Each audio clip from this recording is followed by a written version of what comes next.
সচিবালয়ে যে অগ্নিকাণ্ডের ঘটনা ঘটেছে এটাকে মোটামুটি সবাই বলছে যেটা পরিকল্পিত, কেউ কেউ বলছেন যে রিমোট কন্ট্রোলের মাধ্যমে এই 8 তলা বা 6-7 8 তলার মধ্যে এই ধরনের বিস্ফোরণ ঘটানো হয়েছে। এবং আসসালামু আলাইকুম, আজকের এই ভিডিওটি প্রত্যেকটা যারা আমাকে ইউটিউবে দেখছেন বা ফেসবুকে দেখছেন ভিডিওটা সর্বোচ্চ শেয়ার করুন।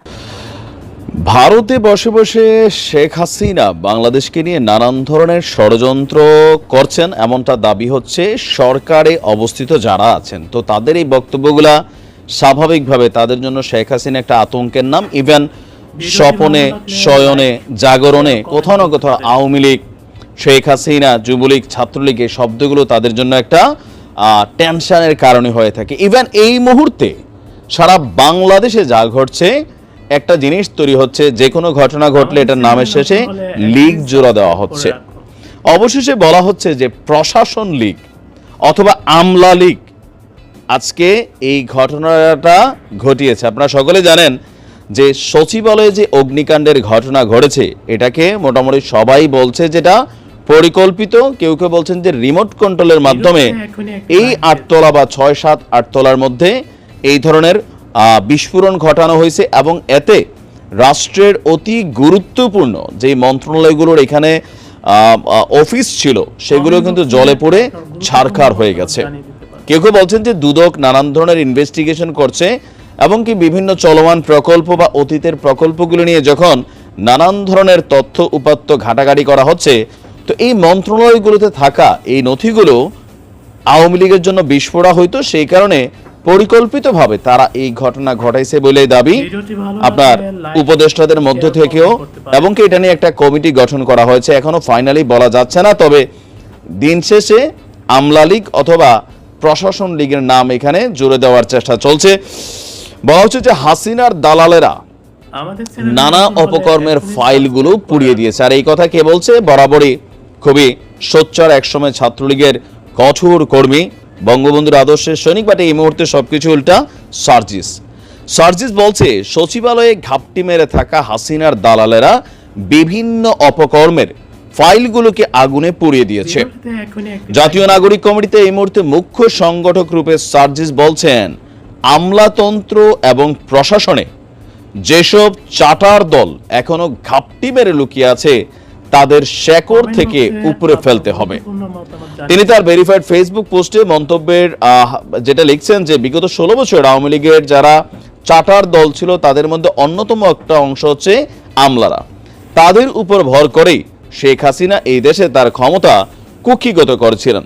তিনি আরো বলছেন যখনই বিপ্লবীরা অপকর্ম, চুরি, লুটপাট, দুর্নীতির দিকে নজর দিয়েছে, সেগুলোর বিরুদ্ধে তদন্ত শুরু করেছে, তখনই সচিবালয়ে ঘাপটি মেরে থাকা কি বলা হয় যে হাসিনার দালালেরা বিভিন্ন অপকর্মের ফাইলগুলোকে আগুনে পুড়িয়ে দিল। রাষ্ট্র সংস্কার করতে হলে প্রশাসনে ঘাপটি মেরে থাকা আপনার চাটার দলকে শেকড় থেকে উপড়ে ফেলতে হবে, সাবধান করার আর সময় নাই। তবে আওয়ামী লীগ বলছে ভিন্ন কথা। আওয়ামী লীগ তাদের ভেরিফাইড ফেসবুক পেজে এ নিয়ে একটা মন্তব্য করেছেন, এটা অনেকে দেখেছেন আপনারা। ভিপি নূর বলছেন এটা শতভাগ পরিকল্পিত একটা কর্মকাণ্ড। তো এই পরিকল্পনা কে করবে? এই মুহূর্তে সচিবালয়ে আগুন দেওয়ার কাজ কার লাগবে? এর মাঝখানে একটা রহস্যজনক ঘটনা হচ্ছে, সেখানে 8 তলাতে একটা কুকুরের মানে পোড়া দেহ, মরদেহ পাওয়া গেছে। এটা নিয়ে আবার আপনার ইনভেস্টিগেশন চলছে।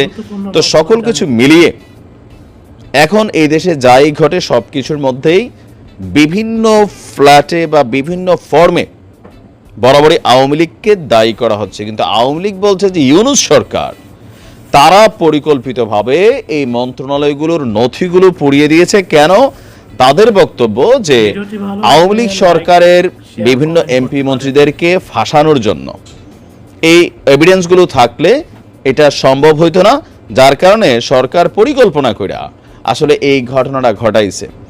অপরদিকে উপদেষ্টা আসিফ তিনি বলছেন যে কঠোর হুঁশিয়ারি, যারা আমাদের এই সরকারকে অস্থিতিশীল করতে চায় তাদের কিন্তু কাউকে এক বিন্দু ছাড় দেওয়া হবে না। তো কারা? অলরেডি জনপ্রশাসন কর্তৃক আমাদের এই প্রশাসনের মধ্যে সংস্কার চলমান আছে। আর এ নিয়ে আবার প্রশাসনের যারা ক্যাডার অফিসাররা আছেন তারা কিন্তু এই সংস্কার কমিটির মধ্যে যারা আছেন সবার পদত্যাগ চেয়েছেন। ইভেন এটা নিয়েও নানান আলোচনা সমালোচনা চলছে। পাশাপাশি প্রতিবাদ সেমিনার হ্যাঁ, তাদের জায়গা থেকে ব্রিফিং সব কিছু চলছে। তবে আসলে মূল ঘটনায় কারা সেটা হয়তো ইনভেস্টিগেশনে বের হয়ে আসবে। তবে আওয়ামী লীগের নেতাকর্মীরা মনে করছেন যে ইনভেস্টিগেশন করা লাগবে না, দিন শেষে এখানে আওয়ামী লীগের নামে আসবে এবং এই মুহূর্তে আমলাদের মধ্যে বা প্রশাসনে থাকা, সচিবালয়ে থাকা আওয়ামীপন্থী যারা অতীতে ছিলেন তারাই এই ঘটনার মধ্যে কানেক্টেড হয়ে যাবেন। সুতরাং তদন্ত কমিশন করে সময় নষ্ট করে লাভ নাই, দিন শেষে আমাদের উপরে দোষ আসবে। এরকম নানান বক্তব্য, পাল্টা বক্তব্য আছে, বাট কোনো কিছুই আসলে পজিটিভ না যা ঘটছে। ভালো থাকুন, আসসালামু আলাইকুম। সম্মানিত দর্শক, সম্পূর্ণ ভিডিওটি দেখার জন্য আপনাকে অসংখ্য ধন্যবাদ। ভিডিওটি ভালো লাগলে লাইক দিয়ে আপনার বন্ধুদের সাথে শেয়ার করতে পারেন। সেই সাথে আপনার গুরুত্বপূর্ণ মতামত আমাদের কমেন্ট বক্সে জানিয়ে দিতে পারেন ভিডিওটি সম্পর্কে। আর আপনি যদি এই চ্যানেলে নতুন হয়ে থাকেন তাহলে চ্যানেলটি সাবস্ক্রাইব করার অনুরোধ রইল এরকম আরও নতুন নতুন ভিডিও পাওয়ার জন্য। এখনকার জন্য বিদায় নিচ্ছি, কথা হবে অন্য কোনো ভিডিওতে। ততক্ষণ পর্যন্ত আপনাদের সুস্থতা কামনা করে আল্লাহ হাফেজ।